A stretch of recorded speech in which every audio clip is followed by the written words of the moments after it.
Может ли машина, ну скажем так, читать мысли? То, что раньше было чистой фантастикой, сегодня стало темой для вполне себе серьезных научных споров. То есть может ли машина понять, что у кого-то другого в голове свои мысли, свои желания, свои планы? Давайте посмотрим, что говорят исследования, потому что это, оказывается, уже давно не философия.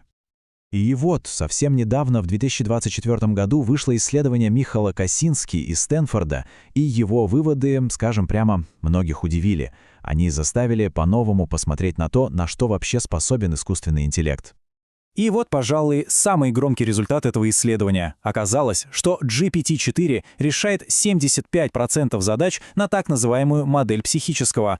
А знаете, кто показывает такой же результат?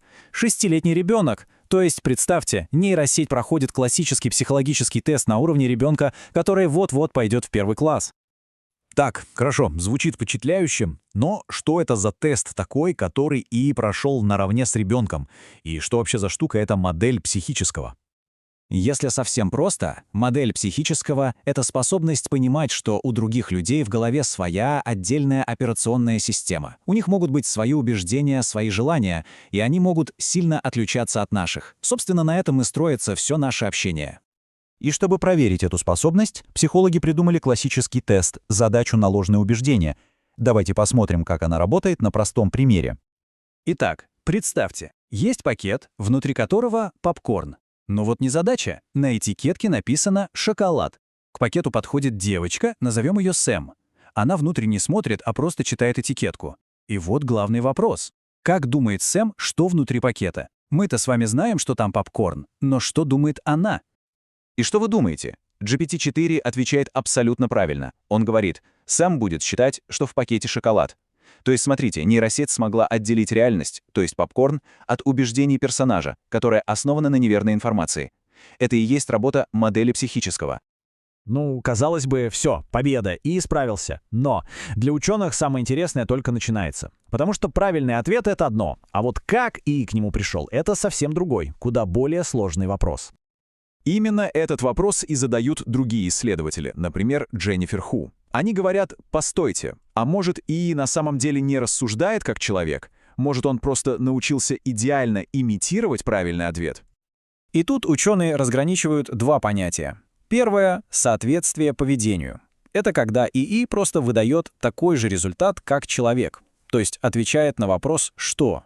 А второе — соответствие вычислениям. Это когда ИИ использует тот же мыслительный процесс, ту же логику, то есть отвечает на вопрос «как?». Разница огромная. Вот, посмотрите. Получить один и тот же ответ — это одно, а вот прийти к нему, используя тот же ход мыслей, те же самые шестеренки — это совсем другое. Есть отличная аналогия с умножением. Вот нужно вам умножить 5 на 5.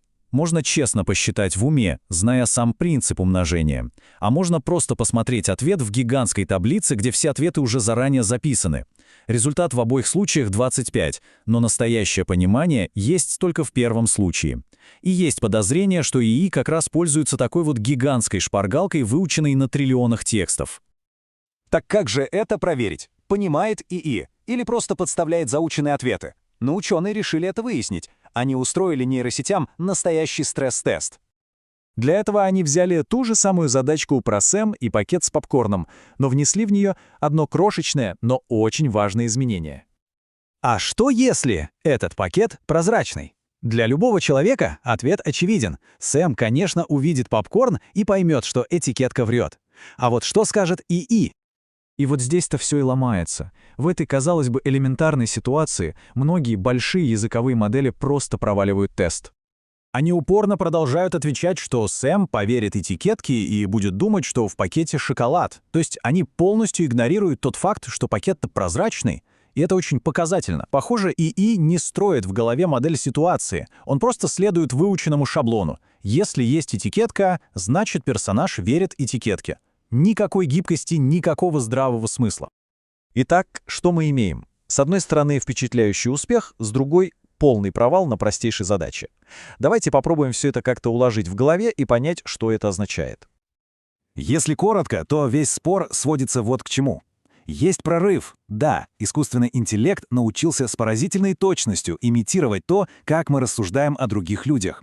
Но есть и предостережение. Мы понятия не имеем, стоит ли за этой имитацией настоящее понимание, и наши старые тесты, похоже, уже не могут отличить одно от другого.